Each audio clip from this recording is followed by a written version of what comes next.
Hello मेरे प्यारे students, आप लोग कैसे हैं? आप लोग अच्छे होंगे, ये मैं विश्वास के साथ कह सकता हूं। और आपकी पढ़ाई भी अच्छी तरीके से चल रही होगी।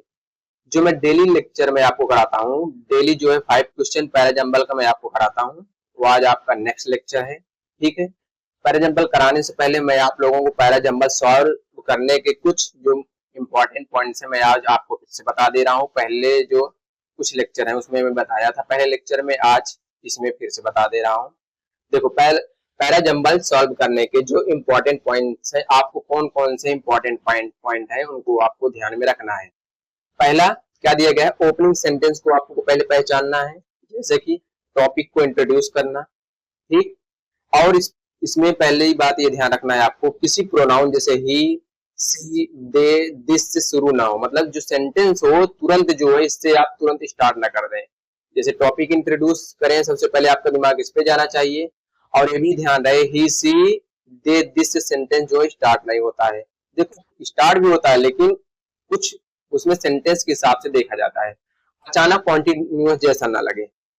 सेंटेंस जो है वही स्टार्ट होगा, मतलब अक्सर सेंटेंस वही अक्सर जो है पहला सेंटेंस होता है। जैसे कि India is one of the fastest growing economics, क्या ये ओपनिंग सेंटेंस से जो है हो सकता है। ठीक है। सेकंड क्या दिया गया है आपका, सेकंड प्रोनाउन रेफरेंस पकड़ो। जैसे कि अगर सेंटेंस में ही, सी, दे, दिस, दीज, सच आए तो उसके पहले क्या आएगा, नाउन आना चाहिए, बाद में जो है ये वाला आए। मतलब जैसे रोहन जो है बॉट अ न्यू कार, पहले क्या आएगा, क्या आएगा, उसके पहले पहले नाउन आएगा, फिर उसका प्रोनाउन आएगा, ही वाज वेरी एक्साइटेड। ठीक है। मतलब क्या है यहाँ पे कि अगर सेंटेंस में ही, सी, दे, दिस, दीज, सच आए, पहले उसका नाउन आना चाहिए, बाद में वो क्या आए, ये प्रोनाउन। समझ में आया? कनेक्टर कनेक्टर वर्ड है पर ध्यान दो, जो कनेक्टर वर्ड्स हैं उन पर ध्यान दो। कुछ वर्ड कॉन्टिन्यूअस या कंट्रास्ट दिखाते हैं, जैसे however, therefore, moreover, but, hence, also और मीनवाइल। ये सेंटेंस अक्सर बीच में आते हैं, स्टार्टिंग में नहीं आते। कौन कौन से, however, therefore, moreover, but, hence, also और मीनवाइल। ये सेंटेंस कहाँ पे आते हैं, बीच में अक्सर आते हैं और स्टार्टिंग में नहीं आएंगे। ठीक है, इतना समझ में आया? नेक्स्ट, क्रोनोलॉजिकल ऑर्डर कौन कौन से है, जैसे टाइम सीक्वेंस, पहले क्या हुआ है, बाद में क्या होगा। जैसे वर्ड में कौन, फर्स्ट, देन, लेटर, फाइनली। ये सीक्वेंस समझने में मदद करते हैं कि पहले क्या हुआ है, बाद में क्या हुआ, क्या हुआ। जैसे कि फर्स्ट, देन, लेटर और फाइनली, इस पे ध्यान देना चाहिए, आप इस पर ध्यान रखो। कॉज एंड इफेक्ट को पहचानो, जैसे एक सेंटेंस रीजन देगा तो दूसरा रिजल्ट बताएगा। बिकॉज, देयरफॉर, दस, एज अ रिजल्ट। कॉज पहले आएगा और इफेक्ट क्या होगा, वो बाद में आएगा। ठीक है। नेक्स्ट, मैंडेटरी पेयर खोजो, जैसे दो सेंटेंस अक्सर स्ट्रॉन्ग कनेक्शन बनाते हैं, जैसे क्वेश्चन के बाद answer, statement, explanation, problem, solution. ठीक है। पहले पेयर आइडेंटिफाई करो, फिर बाकी अरेंज करो। जनरल टू स्पेसिफाई ग्रुप, जैसे कि पहले जनरल आइडिया आता है, फिर एग्जांपल, डिटेल, मतलब डिटेल्स आते हैं। जैसे पहले जनरल आइडिया आता है, फिर एग्जांपल्स और डिटेल। जैसे pollution is a major issue today. ठीक। Vehicle emission are one of its main causes, फिर क्या आएगा, इसका कॉजेज कारण आएगा। लास्ट क्या है, लास्ट आपको किन बातों पर ध्यान देना, क्लोजिंग सेंटेंस कैसे पहचानोगे। लास्ट सेंटेंस अक्सर जो है कंक्लूजन देता है, रिजल्ट बताता है, समरी करता है, कीवर्ड्स कैसे हैं, दस, फाइनली, ओवरऑल, देयरफॉर, ये सब कहाँ पे आएंगे, लास्ट में आएंगे। ठीक है। समझ में आ गया नहीं? चलें अब आप क्वेश्चन पर चलते हैं। ठीक है। पहला क्वेश्चन है आज का, देखो पहले आप लोग का दिमाग किस पे जाता है, सॉल्व करने से पहले ऑप्शन पे जाता है कि ऑप्शन जो है किससे स्टार्ट हो रहा है। पहले में ए से स्टार्ट हो रहा है, पहले से, फिर बी में जो है फोर्थ से स्टार्ट हो रहा है, सी में दूसरे से स्टार्ट हो रहा है और डी में थर्ड से स्टार्ट हो रहा है। ठीक। पहले मैं सेंटेंस को पढ़ता हूं। In the 1916 the discovery of sea floor spreading provided the physical mechanism for this movement. क्या? For this movement he argued the continents were joined together in a supercontinent he called Pangea। क्या? Pangea। This geological evidence validated his hypothesis, which had been initially rejected by the scientific community. Alfred Wegener proposed the theory of continental drift in the early 20th century। अब देखो आपको पढ़ने से क्या लगा। This geological evidence ही आर्गुडाइड, उसने तर्क दिया। किसने तर्क दिया? दिस जियोलॉजिकल एविडेंस क्या है? जो जियोलॉजिकल एविडेंस है कौन सा? मतलब दूसरे से और तीसरा से तो मेरा सेंटेंस स्टार्ट नहीं होगा, ठीक है। In the 1960s, the discovery of seafloor spreading provided the physical mechanism for this movement। Fourth में क्या दिया गया? फोर्थ में जाओ। Alfred Wegener proposed the theory of continental drift in early centuries। कहां से मिल गया? मेरा सेंटेंस जो है वो फोर्थ से स्टार्ट होगा, जो कि किस में दिया गया है? बी में। यही मेरा क्या हो जाएगा? आंसर। अल्फ्रेड वेगनर ने क्या किया? जो अल्फ्रेड वेगनर ने उन्होंने क्या किया? अर्ली 20th सेंचुरी, मतलब क्या है? 20वीं शताब्दी के शुरुआत में। In the early 20th century, उसकी शुरुआत में क्या बताया? महाजो द्वीप है, कॉन्टिनेंटल ड्रिफ्ट, जो महाद्वीप विस्थापन का जो क्या दिया? एक थ्योरी दिया, उन्होंने एक सिद्धांत दिया। किसने? अल्फ्रेड वेगनर ने। In the early 20th century, मतलब 20वीं शताब्दी में की शुरुआत में उसने कॉन्टिनेंटल ड्रिफ्ट का, मतलब जो महाद्वीप जो विस्थापन है उसकी एक थ्योरी दी। किसने? अल्फ्रेड वेगनर ने। मतलब मेरा जो सेंटेंस है वो फोर्थ से स्टार्ट है, जो कि बी में यही दिया है, यही जो है मार्क आंसर निकले, ठीक। फिर क्या है? फोर्थ के बाद मैं आपको पूरा सेंटेंस जो समझा दे रहा हूं। फोर्थ के बाद क्या दिया गया है? दूसरा क्या आएगा? सेकेंड आएगा। फिर दिया ही आर्गुडाइड, उसने मतलब क्या किया? उन्होंने तर्क दिया। क्या दिया? The continent were joined together in a supercontinent he is called। मतलब उसने बताया, किसने? मतलब अल्फ्रेड वेगनर ने ये बताया कि जो जितने भी महाद्वीप थे, मतलब जितने भी महाद्वीप थे वो पहले किससे? पेंजिया नामक एक सुपर कॉन्टिनेंट से क्या हुए थे? जुड़े हुए थे, मतलब एक भूभाग का हिस्सा था। इसका? पेनेंजिया। मतलब इनका क्या था? एक बड़ा सुपर कॉन्टिनेंट, जो एक भूभाग है उसका एक बड़ा हिस्सा था। मतलब इन्होंने ये बताया, ठीक है। किसमें बताया? वो भी 20वीं शताब्दी में। पेनेंजिया देख लो, आपको मैं एक इमेज दिखा रहा हूँ किस कैसे होता है। एक मिनट, कहाँ पे? हाँ ये देखो पेनेंजिया। पहले जितने भी महाद्वीप थे ये देखो, पहले इसमें ऐसे जुड़े हुए थे। अब जो है मॉडर्न में ये हो गया है। तो यही कह रहा है कि पहले क्या था? ये एक पेनेंजिया था, जितने भी महाद्वीप थे ये पहले ऐसे बने थे, ऐसे अलग अलग। अब क्या हो गया है? ये देखो डिफरेंट हो गया। तो वही किसने बताया है? अल्फ्रेड वेगनर ने बताया। जो ये सुपर कॉन्टिनेंट का एक क्या था? पेनेंजिया, मतलब एक भूभाग का हिस्सा था, जितने भी महाद्वीप थे ये इसका ये क्या था? एक हिस्सा था। पेनेंजिया पहले ऐसे था, ठीक है। वही कह रहा है।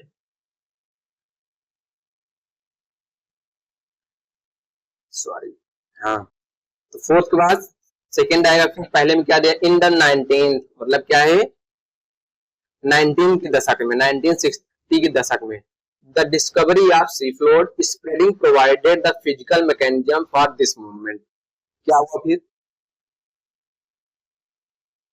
1960 के दशक में सी फ्लड स्प्रेडिंग प्रोवाइडेड, मतलब क्या है? समुद्र तल के जो फैलाव है। The discovery of sea floor, जो किसकी खोज है? सी फ्लोर स्प्रेडिंग प्रोवाइडेड, मतलब क्या है? समुद्र तल के जो फैलाव है उसकी खोज की गति ने इसको क्या कर दिया? Physical mechanism for this movement. इसको क्या कर दिया? एक भौतिक कारण समझाया है। मतलब खोज ने इस गति का एक भौतिक कारण समझाया है, ठीक है। Physical mechanism for this movement कारण समझाया है।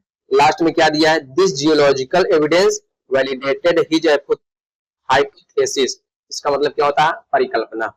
which had been initially rejected by scientific community, जो कि पहले क्या कर दिए थे, जो साइंटिफिक कम्युनिटी थे, जो वैज्ञानिक लोग थे, इसको नकार दिए थे कि ये जो बता रहा है आदमी एक गलत बात है।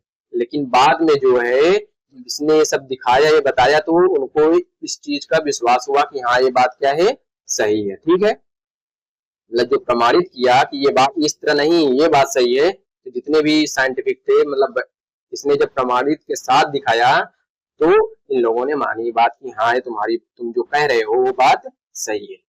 ठीक है, समझ में आया कि नहीं? देखो, सेंटेंस आप पढ़ते ही आपका दिमाग इस पे जाएगा ही, अर्ग दैट दिस जियोलॉजिकल एविडेंस, मतलब दूसरा से और सेकंड से तो स्टार्ट नहीं होगा, आपका दिमाग फिर वन पहले पे और चौथे पे जाएगा। जैसे ही चौथा पढ़ोगे आपके दिमाग में तुरंत आएगा सेंटेंस जो है ये कुछ कह रहा है, मतलब यहाँ से सेंटेंस स्टार्ट होगा, जो कि पहले में ही दिया गया है बी। ये जो है हायर सेकेंडरी लेवल 2 तारीख को सिर्फ सेकंड में पूछा गया है। ये जो है काफी कम लोगों ने किया है, मतलब देख सकते हो थोड़ा डिफिकल्ट में, मतलब ये थोड़ा स्टूडेंट को कम समझ में आ रहा था कि ये क्या कहना चाह रहा है। ठीक, इसलिए वो फंस गए थे इसमें। नेक्स्ट सेकंड है भाई, ये जो है graduation level, selection phase graduation level 24 तारीख को सिर्फ थर्ड में पूछा गया है। ठीक है, पहले ऑप्शन को देखो किससे स्टार्ट हो रहा है, दूसरा, पहला, तीसरा, चौथा, मतलब सब जो है जितना भी है सब अलग अलग से स्टार्ट हो रहे हैं, मतलब ये आसानी से इस पे पहुंच जा सकते हैं हम ना। पहले मैं सेंटेंस को पढ़ रहा हूँ। सिस्टम एनोमैलीज, एनोमैलीज क्या होती है, असामान्यताएं ना, गड़बड़ियां, are logged into the central maintenance server, incoming alerts are sorted by severity levels, diagnostics are forwarded to specialized technical teams, repair protocols are generated for immediate deployment। भाई इसमें जो है ना बहुत सारे स्टूडेंट फंसे हुए हैं और फंस भी सकते हैं।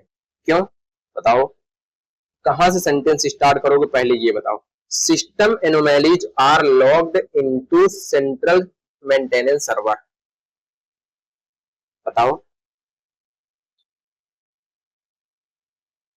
जो सिस्टम में पाई गई गड़बड़ियां हैं उसको क्या किया जाता है, सेंट्रल मेंटेनेंस मतलब केंद्रीय रखरखाव में दर्ज किया जाता है, locked into the central maintenance. क्या, सिस्टम एनोमैलीज मतलब सिस्टम में जो पाई जाती हैं गड़बड़ियां। ठीक, अब सेकंड में क्या दिया है, incoming alerts are sorted by severity levels, severity level, diagnostics are forwarded to specialized technical teams, repair protocol are generated for immediate deployment। देखो यहां देखो सेकंड में क्या कह रहा है, इनकमिंग अलर्ट्स मतलब जो इनकमिंग अलर्ट्स है, मतलब जो आने वाली अलर्ट है, मतलब जो आने वाली चेतावनियां हैं, are sorted by severity level, उनकी गंभीरता के अनुसार जो है उनको अलग अलग लेवल पर रखा जाता है। मतलब क्या होता है, पहले क्या आता है, पहले अलर्ट आते हैं, फिर उनकी गंभीरता के अनुसार उसको अलग अलग किया जाता है ना। यहाँ भाई ये चीज आप में कमियां पाई गई हैं। ठीक, मतलब मेरा सेंटेंस जो है सेकंड से स्टार्ट हो सकता है।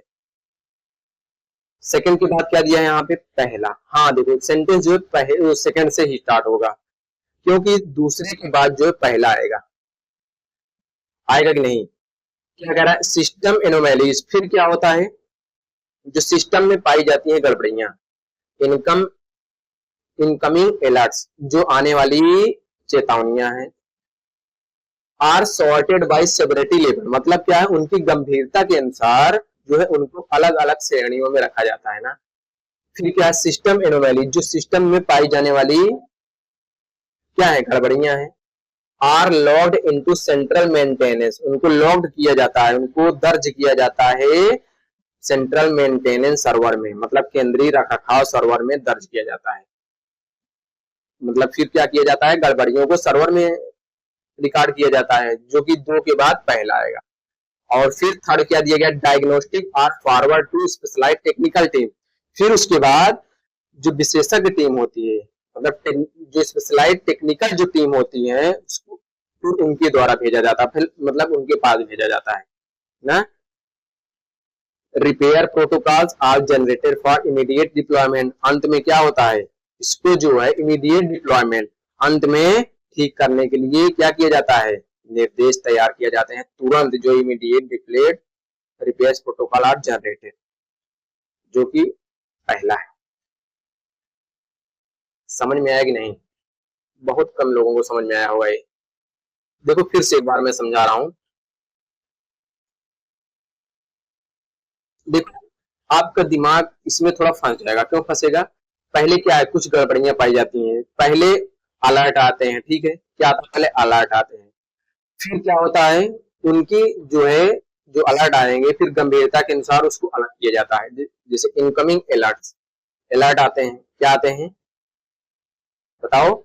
जो इनकमिंग, इनकमिंग आने वाली अलर्ट मतलब जो आने वाली चेतावनियां हैं, are sorted by severity level, उनकी गंभीरता के अनुसार जो है उनको क्या किया जाता है, अलग अलग श्रेणियों में रखा जाता है। ठीक, सेवरिटी लेवल्स, उनकी जो गंभीरता के अनुसार अलग अलग श्रेणियों में रखा जाएगा।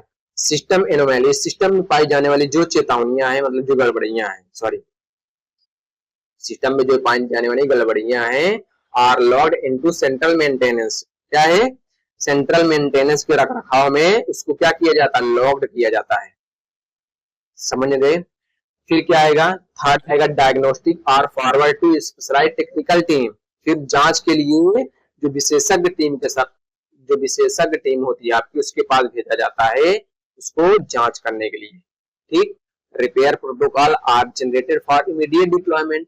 फिर क्या होता है, रिपेयर प्रोटोकॉल जो होते हैं आर जनरेटेड, तुरंत, इमीडिएट मतलब तुरंत जो है सुधार के लिए उसको क्या किया जाता है, रिपेयर प्रोटोकॉल के लिए तैयार किया जाता है। ठीक है, कौन सा है, पहला वाला मेरा जो है करेक्ट होगा। नेक्स्ट, ये जो है ग्रेजुएशन लेवल 2 तारीख को शिफ्ट थर्ड में ये भी पूछा गया है। इससे सेंटेंस स्टार्ट होगा, ये पहले बताओ सेंटेंस किससे स्टार्ट हो रहा है, पहला, फोर्थ, इसमें भी अलग अलग दिया गया है। पहले मैं सेंटेंस को पढ़ता हूं। The findings are finally published in peer reviewed journal, reviewed journal. Next, control experiments are conducted to gather raw data. After data collection, statistical analysis confirm the result. Initially, a hypothesis, क्या परिकल्पना, is formed based on existing literature. देखो, the finding are finally, finally मिल गया, कहाँ आएगा, last में बताया था ना। अभी आप अगर आपको ना समझ में आए, क्या करना, वीडियो को पीछे करके फिर से एक बार देख लीजिएगा आप लोग। फिर क्या दिया, नेक्स्ट कंट्रोलर एक्सपेरिमेंट, नेक्स्ट दे दिया गया, आफ्टर दे दिया गया, आफ्टर डेटा कलेक्शन, इनिशियल क्या किया था, पहला, जो कि मेरा बी वाला ये भी करेक्ट है। सेंटेंस किससे स्टार्ट होगा बताओ, फोर्थ से स्टार्ट होगा। बिना जो है इसको पढ़े जो है आप आंसर लगा सकते हो, थोड़ा सा भी देखकर, जो मैं आपको थोड़ा कुछ रूल बताया था, पॉइंट बताया था, अगर उस पर ध्यान दोगे तो आंसर तक पहुंच जाओगे आप। ठीक है, देखो क्या बताया था, फाइनली जो होता है वो लास्ट में आता है। ठीक है, फिर नेक्स्ट आया है, नेक्स्ट क्या होता है, ये स्टार्टिंग में आता है, नहीं आता है। थर्ड में क्या दिया गया है, after data collection, data collection के बाद इससे सेंटेंस स्टार्ट होगा, नहीं होगा। फिर किससे स्टार्ट होगा, सॉरी, बी से स्टार्ट होगा, फोर्थ से, यही मेरा आंसर हो जाएगा। समझ में आ गया कि नहीं? अब देखो मैं आपको समझा रहा हूं, इसलिए क्या है, सबसे पहले क्या करोगे, sorry, A hypothesis is formed based on existing literature.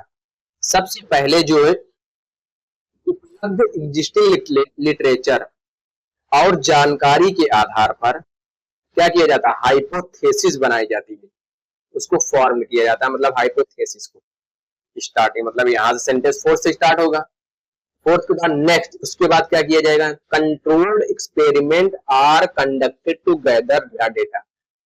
इसके बाद क्या किया जाएगा, जो एक्सपेरिमेंट है, तो एक्सपेरिमेंट किए जाएंगे ना, ताकि जो कच्चा डेटा है, रॉ डेटा है, सॉरी गैदर मतलब जो रॉ डेटा है उसको एकत्रित किया जाए, गैदर किया जाए। ठीक है, फिर क्या आएगा, थर्ड आएगा। थर्ड में क्या, आफ्टर द डेटा कलेक्शन, मतलब यही जो डेटा कलेक्शन के बाद statistical analysis confirm the result. क्या किया जाता है, जो स्टैटिकल एनालिसिस किया जाता है और क्या किया जाता है, कन्फर्म द रिजल्ट, परिणामों की पुष्टि की जाती है। लास्ट में the finding are finally publish in the peer review, और उसके बाद अंत में क्या किया जाता है, पीयर रिव्यू जो जर्नल है उसके द्वारा क्या किया जाता है, पब्लिश किया जाएगा। ठीक, समझ में आ गया कि नहीं, कौन सा सही है, डी वाला। अच्छों की हालत खराब हो गई थी इसको भी सॉल्व करने के लिए, लेकिन अगर जो थोड़ा देखो, मैक्सिमम जो है 30 से 40% स्टूडेंट किए भी हैं, ऐसी बात नहीं है। नेक्स्ट, ग्रेजुएशन लेवल 29 तारीख को शिफ्ट थर्ड में पूछा गया है। ये सेंटेंस किससे स्टार्ट हो रहा है, थर्ड टू, मतलब ये भी अलग अलग से स्टार्ट हो रहा है। सेंटेंस पहले मैं पढ़ रहा हूं, final data sorry final results are published in international scientific reviews, verified data is compiled into क्या दिया गया है, standardized digital format, hypothesis are tested using rigorous, क्या होता है, कठोर एक्सपेरिमेंटल प्रोटोकॉल्स। ठीक है, observations are recorded systematically in laboratory journal. Final result, final मतलब पहले से तो नहीं स्टार्ट होगा, इसको क्या करो, एलिमिनेट करो। ठीक है, फिर किससे स्टार्ट होगा, ऑब्जर्वेशंस आर रिकॉर्डेड, कौन सा ऑब्जर्वेशन बताओ, कोई तो ऑब्जर्वेशन हो रहा, are recorded systematically into laboratory journal, hypothesis are tested using rigorous experiment protocol. Sentence किससे स्टार्ट होगा, थर्ड से, जो कि पहले में दिया गया है। Hypothesis are tested using rigorous experiment protocol, जो हाइपोथेसिस है, हाइपोथेसिस किसको बोलते हैं, परिकल्पना, आर टेस्टेड यूजिंग रिगोरस मतलब क्या है, रिगोरस कठोर एक्सपेरिमेंटल प्रोटोकॉल्स, क्या है, जो हाइपोथेसिस सख्त और वैज्ञानिक प्रयोगों द्वारा उसको क्या किया जाता है, टेस्ट किया जाता है। समझ में आया कि नहीं, सेंटेंस जो है थर्ड से स्टार्ट हुआ, फिर मतलब उसको इसके द्वारा, मतलब इसके द्वारा टेस्ट किया जाता है, मतलब परखा जाता है, थर्ड। फिर वही थर्ड क्या आएगा, फोर्थ आएगा। फोर्थ क्यों आएगा, क्योंकि observation are recorded systematically in laboratory journal, जो कि क्या किसमें दिया गया, फोर्थ में क्या कह रहा है, ऑब्जर्वेशन मतलब प्रयोग के दौरान, आर रिकॉर्डेड, हाँ are recorded systematically into laboratory journal, मतलब जो प्रयोग के दौरान जो क्या है, एक मिनट इसको पहले, हाँ देखो, प्रयोग के दौरान जो ऑब्जर्वेशन किए गए हैं उसको जो है लेबोरेटरी जर्नल में, मतलब क्या है, प्रयोगशाला जो लेबोरेटरी जो जर्नल है उसमें जो है व्यवस्थित रूप से सिस्टमैटिकली रूप से उसमें क्या किया जाता है, मतलब उसको रिकॉर्ड किया जाता है, दर्ज किया जाता है, रखा जाता है। फिर क्या आएगा, second, verified data is compiled into standardized digital format, जो क्या है, वेरीफाइड डेटा है, किसमें किया जाता है, डिजिटल प्रारूप में क्या किया जाता है, उसको कंपाइल्ड किया जाता है, किसके रूप में, डिजिटल फॉर्मेट में।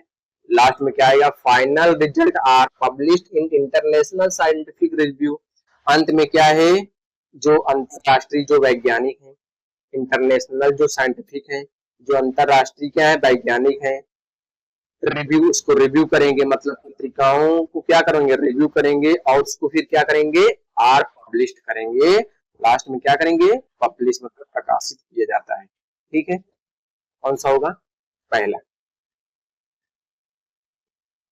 इसमें देखो स्टार्ट हो रहा है सेंटेंस ना, hypothesis are tested using rigorous experiment protocol. इसमें बता रहा है, क्या बता रहा है, जो हाइपोथेसिस है उसको मतलब क्या है, रिगोरस। रिगोरस मतलब क्या होता है, सख्त। और एक्सपेरिमेंट प्रोटोकॉल मतलब वैज्ञानिक प्रयोगों द्वारा उसको क्या किया जाता है, टेस्ट किया जाता है, उसको टेस्ट किया जाता है मतलब परखा जाता है, इसको हाइपोथेसिस को मतलब परिकल्पना को। ठीक है, फिर उसके बाद 4 दिया गया, observation are recorded systematically into laboratory journal. फिर इसको जो रिकॉर्ड है उसको लेबोरेटरी जो जर्नल में उसको व्यवस्थित रूप से उसको रखा जाता है ना। फिर उसके बाद सेकंड आएगा, verified data is compiled into standardized digital format. Final result जो कि लास्ट में है, फाइनल रिजल्ट ये वाला करेक्ट है। नेक्स्ट, ये जो है आपको मुझे बताना है, ये मैं करके बता रहा हूँ, ये थोड़ा आसान है। आप लोग कमेंट में आंसर बताएंगे क्या होगा इसका, और ये वाला मैं आपको बता रहा हूँ। ग्रेजुएशन लेवल 2 तारीख को सिर्फ थर्ड में पूछा गया है। सेंटेंस जो है 1 3 4 1 मतलब सेकंड से इसमें नहीं स्टार्ट हो रहा है ना। क्या दिया, blood samples were collected from the patient, antibiotic are prescribed to treat the infection, the samples were examined under the microscope, the lab technician identify the specific bacteria. किससे सेंटेंस स्टार्ट होगा बताओ। पहले में blood samples were collected from the patient, ठीक है।